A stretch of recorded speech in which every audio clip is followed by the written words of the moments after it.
तो आदाब, नमस्कार, गुड इवनिंग, सत श्री अकाल। एक बार फिर आप तमाम लोगों का स्वागत है क्राइम तक की कहानी के इस एपिसोड में। और इस वक्त मैं आज हूँ महरौली के जंगल में। वो जंगल जो करीब 35 किलोमीटर के दायरे में फैला हुआ है, अरावली की पहाड़ियों के बीच में है और जिसे दिल्ली का फेफड़ा भी कहते हैं। अब इस जंगल में इसलिए हूँ क्योंकि पिछले 4 दिनों से दिल्ली पुलिस की एक टीम लगातार इसी जंगल की खाक छान मार रही है। पुलिस को तलाश है इस जंगल में ऐसे सबूत की जिससे एक मुर्दा को मुर्दा साबित किया जा सके। मैं बात कर रहा हूं श्रद्धा मर्डर केस की। यही वो जंगल है और इस जगह जहां मैं बैठा हूं पिछले 4 दिनों से इसके इर्द गिर्द, क्योंकि आफताब हर बार जब पुलिस पूछताछ करती है तो यही बताता है कि उसने महरौली के इन्हीं जंगलों में करीब 20 दिनों तक अलग अलग टुकड़े अलग अलग पॉलीथिन में लाकर फेंके हैं। तो फिर तय किया कि इस जंगल को देखा जाए, क्योंकि बहुत सारे मन में सवाल थे। एक ये कि जिस जगह मैं बैठा हूँ ये जंगल है, यहाँ से जिस जगह पर आफताब और श्रद्धा उस छतरपुर पहाड़ी में किराए के घर पर रहते थे, वहाँ की दूरी करीब करीब 1 से 1.25 किलोमीटर है। अगर आप पैदल चलें तो लगभग आप 15 मिनट मानकर चलिए, 10 से 15 मिनट में आप पहुँच सकते हैं। और अब तक की पूछताछ के हिसाब से आफताब हर रात पैदल ही निकल कर आता था, जो उसका कहना है, क्योंकि गाड़ी लेकर आता, टैक्सी करता, रिक्शा करता तो कल को भेद खुल सकता था। लेकिन जितनी जंगल के अंदर तक मैं आया हूँ वहाँ एक सवाल और आया कि रात के 2 से 3 के दरमियान कोई शख्स लगातार इतने जंगल के अंदर आए और कुछ चीज़ फेंके और चला जाए, बड़ा मुश्किल है। कम से कम जो मैंने इस जंगल का नक्शा देखा, क्योंकि मेरे बहुत सारे यहाँ पे साथी हिमांशु मिश्रा, अरविंद ओझा लगातार इसी जंगल में हैं कई दिनों से। अंदर आने के बाद बाहर निकलने के लिए भटकना पड़ता है। एक रास्ते से आप आते हैं तो फिर रास्ता वापस कैसे जाएं ये भी पता नहीं चल पाता है। तो जंगल घना है, रास्ते कोई है नहीं पक्के, तो आपको जंगल के बीच से ही रास्ते काटने पड़ते हैं। बल्कि पुलिस ने तो कई जगह पर जंगल काटे हैं अंदर आने के लिए, तलाशी लेने के लिए, झाड़ियाँ हटाने के लिए। तो ये अपने आप में सवाल है कि रात के अंधेरे में एक शख्स जंगल के इतने अंदर तक कैसे आ सकता है। लेकिन आफताब बार बार पुलिस को यहीं ला रहा है। तो क्या वो पुलिस को गुमराह कर रहा है? क्योंकि वो दिल्ली का है नहीं, मुंबई से आया है और इस इलाके में उसको रहते हुए सिर्फ 3-4 दिन हुए थे जब ये कत्ल हुआ। और उसके बाद अगले 20 दिनों तक उसने लाश फेंकी, यानी जून 5 तक। तो 20 दिनों में उस जंगल के अंदर के चप्पे चप्पे से वो कैसे वाकिफ़ हो सकता है? ये सवाल अपने आप में बड़ा है। तो यहीं पे एक सवाल और खड़ा होता है कि क्या आफताब गुमराह कर रहा है, झूठ बोल रहा है? लाश उसने कहीं और फेंकी और पुलिस को यहाँ लाकर घुमा रहा है। उसकी वजह यह है कि पुलिस ने इसी जंगल से कुछ हड्डियाँ भी बरामद की है, करीब 13। अभी शुरुआत में मैंने आपको दिखाया। मैं विनोद शिकारपुरी से कहूँगा भी कि जब इस जंगल में हम आए तो जहाँ तहाँ कई हड्डियाँ भी पड़ी हुई हैं। और ऐसी एक हड्डी बिल्कुल यहाँ पे पड़ी हुई है और काला जो रंग का पॉलीथिन है वो भी यहाँ पे इधर उधर बहुत सारे बिखरे पड़े हैं। तो ऐसी हड्डियाँ देखकर यही लगता है कि शायद जानवरों की हड्डियाँ हों। हालांकि जिस जगह पर है ये हड्डियाँ यहाँ क्यों पड़ी है ये भी मुझे हैरत है, क्योंकि पुलिस की टीम ने कई बार यहाँ के चक्कर काटे हैं और बहुत सारी हड्डियाँ समेटी हैं। लेकिन शायद जो फॉरेंसिक एक्सपर्ट्स हों उन्होंने देखते ही पहली नज़र में नंगी आंखों से बता दिया हो कि ये हड्डियाँ इंसान की हो नहीं सकती हैं, किसी जंगली जानवर की होंगी। तो शायद इसीलिए इसे छोड़ दिया। और अगर इस जंगल का आप दौरा करें तो ना मालूम ऐसी कितनी हड्डियाँ पड़ी हैं। अब उनमें से ढूंढना है वो हड्डियाँ जो एक इंसान की हैं, यानी श्रद्धा की हैं। बकौल आफताब काम चुनौती भरा है। 35 किलोमीटर के दायरे में ये जंगल है। हालांकि 35 किलोमीटर अंदर तक घुसकर वो हड्डियाँ फेंके ये नामुमकिन है। तो पहला सवाल तो यही है कि क्या सचमुच उसने इस जंगल में हड्डियाँ फेंकी हैं, लाश के टुकड़े फेंके हैं, या फिर उसने कहीं लाश के टुकड़ों को और ठिकाने लगाया है? एक सवाल ये है। अब सवाल ये है कि पुलिस अब तक क्या कर रही है और सबूत कैसे ढूंढा जाए, क्योंकि इस वक्त पुलिस के सामने चुनौती सबसे बड़ी ये है कि श्रद्धा को मुर्दा साबित करना है, क्योंकि आफताब ने इकरार जुर्म किया कि उसने कत्ल किया है। अब सबूत कैसे मिलेंगे? जितने एक्सपर्ट से मैंने बात की उनके सारे जवाब जो हैं आपके सामने इस कहानी में रखता हूँ। पहली चीज़, लाश के टुकड़े किए, जिस चीज़ से टुकड़े किए वो आरी का पता नहीं। उसने ये भी कहा है कि वो आरी भी उसने यहीं कहीं फेंकी है। इस जंगल के इर्द गिर्द कुछ नाले भी हैं, शायद उसमें। लाश के टुकड़े पुलिस 4 दिन से यहाँ पे छान रही है, लेकिन अभी भी पुख्ता तौर पर नहीं कह सकते कि जो हड्डियाँ उन्होंने बरामद की हैं वो वाकई इंसान की ही हैं या फिर जानवर की। ये फॉरेंसिक जांच के बाद पता चलेगी। बाथरूम के अंदर लाश को काटा, बाथरूम के अंदर से कोई ऐसा सबूत पुख्ता जिस नाली से वो सारे वेस्ट बहाए, उस बाथरूम की नाली से लेकर उस जो सीवर तक जहाँ जाती है वहाँ उसकी तलाशी में कुछ फ्रिज के अंदर से कुछ नमूने, किचन से, कपड़ों से, तो ये सारे सबूत हैं जिनकी पुलिस को तलाश है, लेकिन फ़िलहाल पुलिस के हाथ में सबूत लगा नहीं है। और अभी हाल में आपको याद होगा, इसी महीने सुप्रीम कोर्ट ने एक फ़ैसला दिया था, एक फ़ैसला जो गैंग रेप और मर्डर का था। छावला, एक लड़की का पहले गैंग रेप हुआ और फिर मर्डर हुआ। लोअर कोर्ट ने फांसी दी, हाई कोर्ट ने फांसी दी, लेकिन सुप्रीम कोर्ट ने उन 3 लड़कों को बरी कर दिया जिनको 2 अदालतों ने फांसी की सज़ा सुनाई थी। और ये कहानी में मैंने आपको सुनाई है। वो मामला अभी ताज़ा है, दिल्ली पुलिस के जहन में है। अब इसीलिए दिल्ली पुलिस बड़े कदम जो है फूंक फूंक कर रख रही है कि कातिल उसके पास है, लेकिन उसे कातिल साबित करने के लिए पहले तो मकतूल को साबित करना होगा जिसका कत्ल हुआ है, और फिर कड़ियाँ जुड़ेंगी। और कहीं ऐसा हुआ कि जल्दबाजी में, गलतफहमी में, या फिर केस को सुलझाने की हड़बड़ाहट में वो कोई गलत कदम उठाते हैं, तो फिर अदालत में ये मामला वैसे ही इसका हश्र होगा जैसे छावला मर्डर केस का हुआ। तो फिर दिल्ली पुलिस की भद्द पिटेगी। तो पुलिस ये भी नहीं चाहती, और इसीलिए पुलिस इस वक्त अपना सारा जोर जो है वो फॉरेंसिक जांच पर लगा रही है।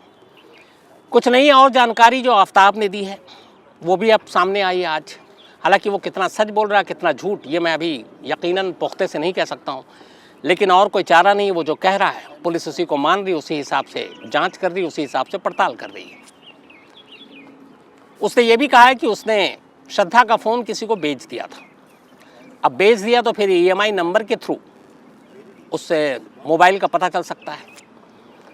उसने ये भी कहा कि कत्ल के बाद वो नॉर्मल ज़िंदगी जी रहा था, बियर पी रहा था, अपनी दोस्त को बुला रहा था, खाना खा रहा था।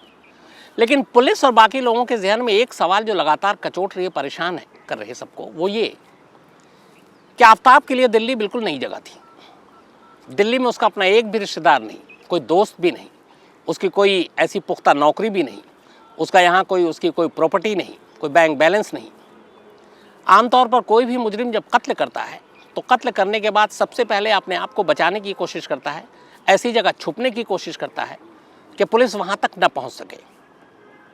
इस केस में उसे मालूम है कि श्रद्धा के साथ वो रह रहा है, श्रद्धा के कुछ दोस्तों को इसकी जानकारी है, श्रद्धा के घर वालों को भी इसकी जानकारी है। बेशक श्रद्धा उससे बात नहीं करती उनसे, लेकिन सोशल मीडिया के थ्रू ये बात आम है उसके ख़ास दोस्तों के सर्किल में कि वो दिल्ली में रह रहा है, छतरपुर में रह रहा है। अब उसके हिसाब से उसने 18 मई को कत्ल किया। 20 मई के बाद से अगले 20 दिनों तक लाश के टुकड़े ठिकाने लगा दिए। चलिए 5 जून तक उसने सारा काम कर लिया। 5 जून के बाद से लेकर नवंबर तक, मतलब अगले 5 महीने वो एक किराए के घर में, उसी घर में जिस घर में उसने क्राइम किया, जिस घर में उसने कत्ल किया, उसी घर में रह रहा और उस घर को छोड़ता नहीं है। क्यों? या तो उसको बहुत ज़्यादा यकीन था कि पुलिस कभी उस तक पहुंचने ही नहीं, लेकिन दूसरा ये भी है कि वो खुद कह रहा है कि उसे मालूम था कभी ना कभी श्रद्धा को ढूंढते हुए कुछ लोग आएंगे। तो आखिर ऐसी क्या वजह है कि कत्ल करने के 5 महीने बाद भी वो उसी मौका वारदात वाले घर में रहता है जिस जगह उसने इस वारदात को अंजाम दिया, और यहाँ से भागने की कोशिश नहीं करता, जबकि उसे मालूम है कि कभी भी पुलिस आ सकती है। चलिए दिल्ली ना छोड़ता, उस घर को छोड़कर वो दिल्ली के ही किसी और इलाके में किराए के घर पर रह सकता था, पुलिस शायद उसे ढूंढ नहीं पाती। लेकिन बात यही है, पुलिस को खटक रही है कि आम तौर पर जुर्म की दुनिया में ये देखा गया है कि एक क्रिमिनल क्राइम करने के बाद क्राइम ऑफ सीन को छोड़ देता है, वहाँ भटकता नहीं है। लेकिन यहाँ उल्टा है, एक कातिल एक घर में कत्ल करता है और उसी घर में लगातार पिछले 5 महीनों से रह रहा, कहीं भागता नहीं है। तो इसकी वजह क्या है, इसकी सच्चाई क्या है, पुलिस यही जानने की कोशिश कर रही है।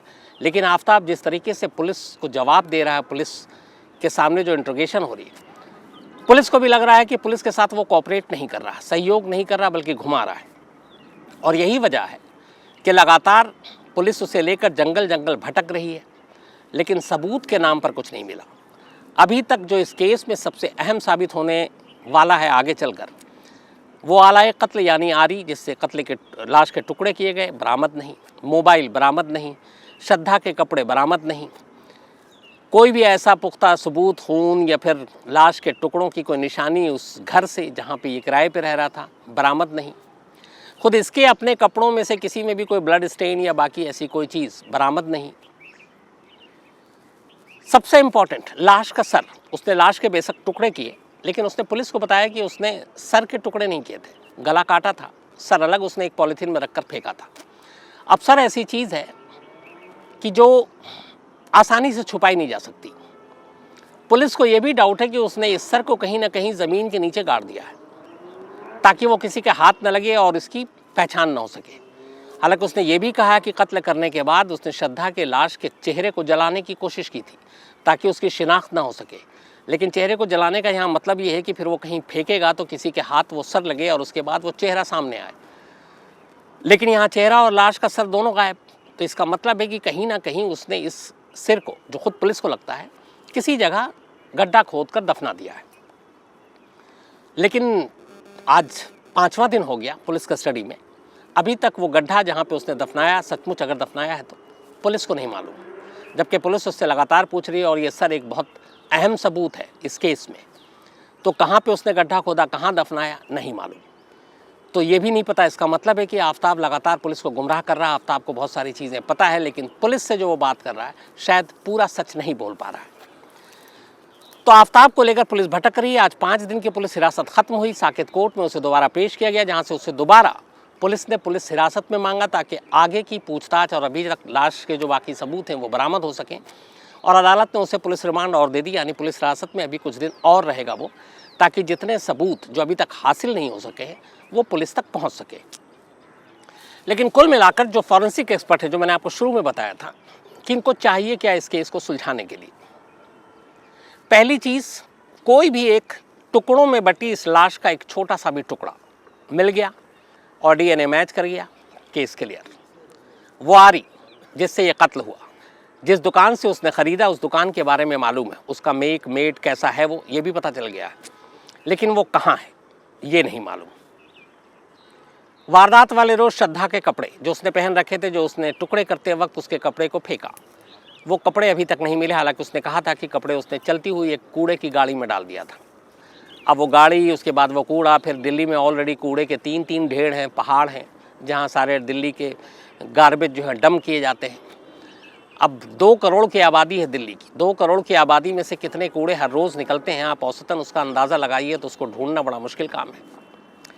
तीसरा, चलिए लाश के टुकड़ों को हटा दीजिए, उसने ये कहा था कि काले रंग की पॉलीथीन थी जिसमें वो टुकड़ों को रखता था, और लगभग उसने ऐसे एग्जैक्ट उसे गिनती भी याद नहीं है कि कितने पॉलीथीन बनाए, लेकिन उसका ये है कि करीब 18 से 22 के बीच में बनाए थे उसने अलग अलग पॉलीथीन के टुकड़े जिसमें लाश रखी थी। पॉलीथीन जल्दी ख़राब नहीं होता। पॉलीथीन इसीलिए बैन भी है दिल्ली में, क्योंकि रिसाइकिल करने के इसके अलग तरीके हैं। तो अगर उसने लाश को टुकड़ों को पॉलीथीन में फेंका तो लाश के टुकड़े बेशक ना मिले अगर जानवर खा गया हो, पॉलीथीन जनरली मिल जाते हैं। अब लेकिन इस जंगल में जब मैं आया तो अंदर कदम रखते ही जगह जगह पर मुझे बहुत सारे काले रंग की पॉलीथीन दिखाई दी, सफ़ेद रंग की भी पॉलीथीन दिखाई दी। बहुत सारे लोग यहाँ आते हैं, यहाँ प्लास्टिक के ग्लास भी दिखाई दिए, हड्डियाँ मैंने आपको दिखाई हैं कि अभी भी पड़े हुए हैं यहाँ पर। तो ये जंगल है, ये सारी चीज़ें यहाँ होना कोई अजूबा नहीं है। लेकिन अब एक भी अगर वो पॉलीथीन बरामद हो जाए जिसमें लाश के टुकड़े रखकर जंगल में फेंके गए थे, तो वो भी फॉरेंसिक जांच के दौरान उससे साबित किया जा सकता है कि इस पॉलीथीन के अंदर कोई ना कोई ऐसे सबूत हैं जो श्रद्धा के कत्ल के तार को जोड़ सकते हैं। तो एक वो उसकी भी ज़रूरत है। श्रद्धा के मोबाइल, वो एक बड़ा क्लू दे सकता है। तो यहाँ पे ये सारे वो सबूत हैं जिनकी इस वक्त दरकार है। अब एक चीज़ और, बहुत सारे लोगों ने आप में से मेल करके पूछा था कि जब एक कातिल ही इकरार कर रहा है कि मैंने श्रद्धा का कत्ल कर दिया तो फिर इतनी सारी चीज़ें क्यों? सीधे सीधे केस बनना चाहिए और उसे सज़ा होनी चाहिए। तो यहाँ आपको ये बताऊँ कि 2 चीज़ें हैं। अदालत में आमतौर पर हर मुजरिम ये कहता है कि मैं बेकसूर हूँ, गीता पे हाथ रख के कसम खाकर, अदालत की ये एक रिवाज है। लेकिन पता चलता है कि वो मुजरिम है।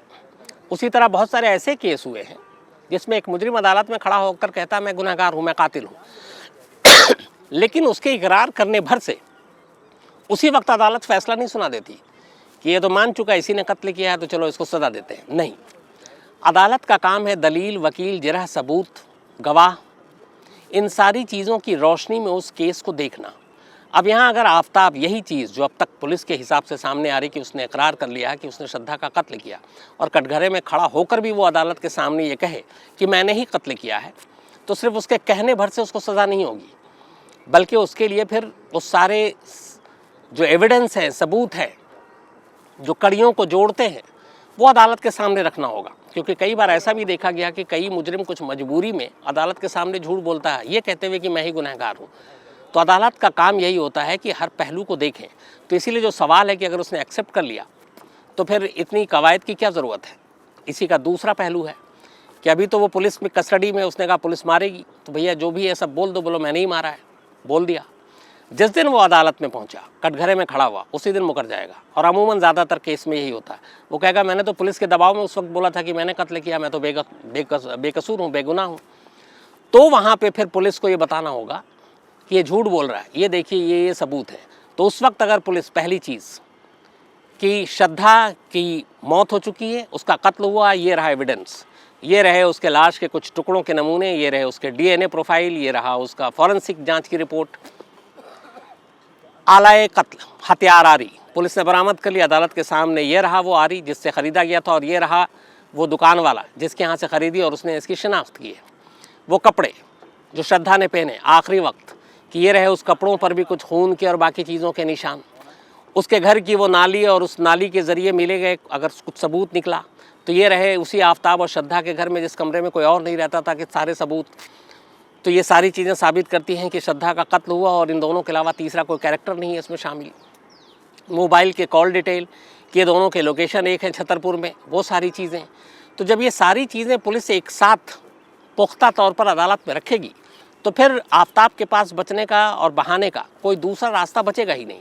इसीलिए पुलिस ये मेहनत और मशक्क़त कर रही है कि कम से कम वो तमाम ऐसे सबूतों को इकट्ठा कर सके जो आफ्ताब अगर अदालत में मुकर जाए, झूठ बोले, तो फिर इन सबूतों की रोशनी में उसे उसका झूठ दिखाया जा सके कि ये सारी चीज़ें ये रहे। अब उसमें सारी चीज़ें आ जाएंगी।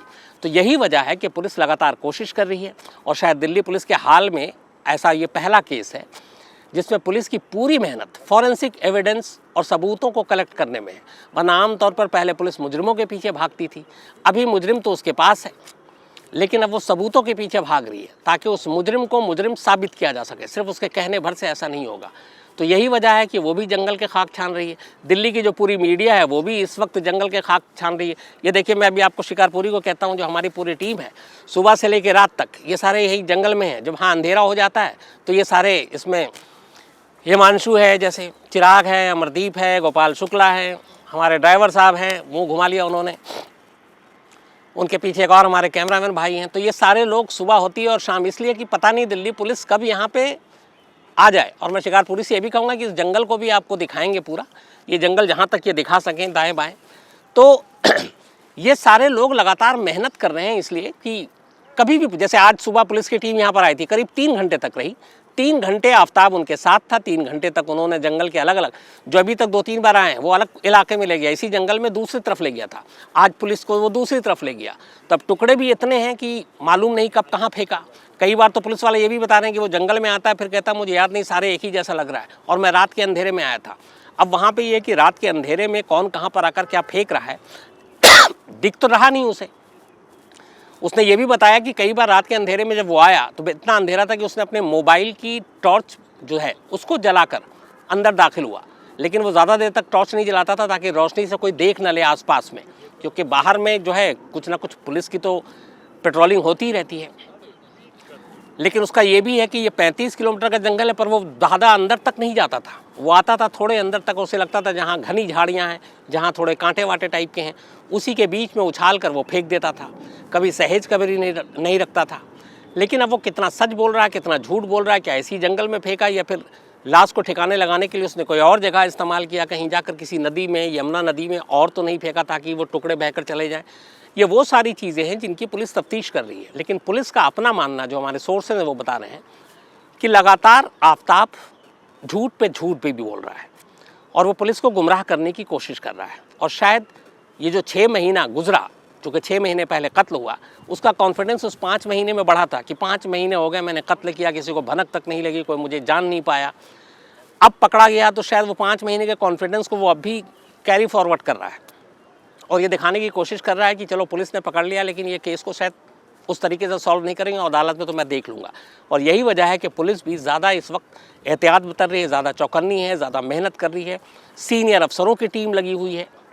तो कुल मिलाकर इंतज़ार हर एक को यही है कि कब दिल्ली पुलिस ये खुलासा करे और बताए कि हाँ, हमने श्रद्धा की जो लाश के टुकड़े की कहानी है वो सच है और हमने उसके कुछ ऐसे टुकड़े बरामद कर लिए हैं। DNA फॉरेंसिक्स जांच में उस बात के पुख्ता सबूत मिल चुके हैं और अब ये साबित हो गया है कि श्रद्धा का कातिल कोई और नहीं बल्कि आफताब है। तो इसी चीज़ का इंतज़ार है, क्योंकि इस केस ने न सिर्फ दिल्ली बल्कि देश में हर एक को दहला कर रखा है कि कोई शख्स जिससे किसी को प्यार करने का दावा करता है और उसी प्यार के इस तरीके से टुकड़े करे, उसी कमरे में रहे, उसी फ्रिज में लाश रखे, उसी फ्रिज से खाना निकाले, पानी पिए और फिर वहाँ 6 महीने तक बेफिक्र ऐसे जैसे कुछ हुआ नहीं है आराम की ज़िंदगी गुजारे। ऐसा कोई इंसान कैसे कर सकता है? ये किसी जानवर से भी बदतर चीज़ है। शायद मुझे लगता है कि जो लोग ऐसा करते हैं उन्हें हमें इंसानों की कैटेगरी या श्रेणी में रखना भी नहीं चाहिए। तो इस केस पे हमारी भी नज़र है। जैसे इस केस में जो भी अपडेट होगा और लगातार क्राइम तक पर आप देख रहे हैं कि छोटी से छोटी जानकारियां हम आपको दे रहे हैं, तो आप उसको आप तक हम पहुंचाते रहेंगे। और हाँ, एक चीज़ और ज़रूरी जानकारी आखिर में, आज चूँकि जंगल में हूँ तो मैं सारे लिस्ट लेकर नहीं आऊँ, लेकिन कल ज़रूर मैं बर्थडे विशेज़ और नाम लूँगा। लेकिन एक बात और, 18, 19, 20 यानी कल परसों तरसों फ्राइडे सैटरडे संडे दिल्ली के ध्यानचंद नेशनल स्टेडियम में साहित्य आज तक का साहित्य आज तक, जिसमें तमाम कलाकार, फनकार, मौसीकीकार, कवि, शायर, ये तमाम लोग होंगे। बड़ा सुकून भरा पल होता है वहाँ पे। तो आप लोगों को मौका मिले तो ज़रूर आइए ध्यानचंद नेशनल स्टेडियम में साहित्य आज तक में और देखिए, फ्री एंट्री है और वहाँ आप लोग आएंगे तो मैं भी रहूँगा और मुझसे भी आपकी ज़रूर मुलाकात होगी और मैं भी आप लोगों से मिल के मुझे बड़ी खुशी होगी। तो साहित्य आज तक में ज़रूर आइएगा। 18, 19 और 20 दिसंबर को ध्यानचंद नेशनल स्टेडियम में, बिल्कुल इंडिया के पास ही है। तो आज कहानी में इतना ही। महरौली के जंगल से फिर आपसे मुलाकात होगी कल रात 9 बजे किसी नई कहानी के साथ। तब तक अपना ख्याल रखिएगा। Thank you very much.